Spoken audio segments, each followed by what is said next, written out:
Programa mo sa serbisyo publiko.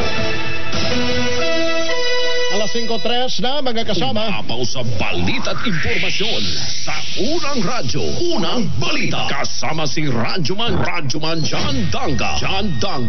Unang Radyo, Unang Balita. Ay bango naman tanan di sa tumamanuguman.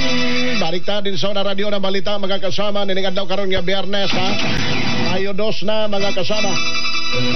Doon ay mga smuggled nga sigarilyo gikumpiswas ka pulisan. Kasama mo sa balita, Radyoman Jonathan Bulio. RMN Report. Radyoman dyan, malampuso na ito nga gikumpis ka sa mga personalis ng kapulisan. Partikular na sa mga kapulisan sa police station natin Pugman. Yung naligya ng mga illegal nga sigarilyo, ng mga smuggled nga sigarilyo. Kasi lang mga banda, alas 9:50 sa buntag sa Pangadawa, sila naglusag na sila sa nasampit ng operasyon. Watok na iningtig ng ligya ng mga smuggled nga sigarilyo.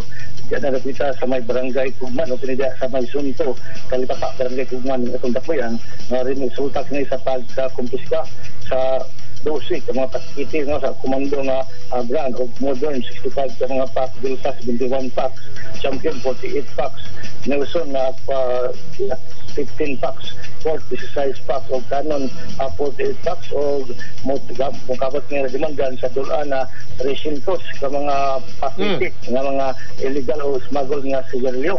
Kasi nga mungkabat ko siya kapin na 25 mil pesos ang sampit ng mga illegal nga sigarilyo ang nakumpis nga sa atong kapulisan. Samtang kini mga smuggled nga sigarilyo ana karon sa kustodiya sa atong kapulisan, partikular nga dinapita sa may police station natin Kugman o tukmang kaso ang kusaka ngadto na sa mga nasampit na nga mga nagbaligya.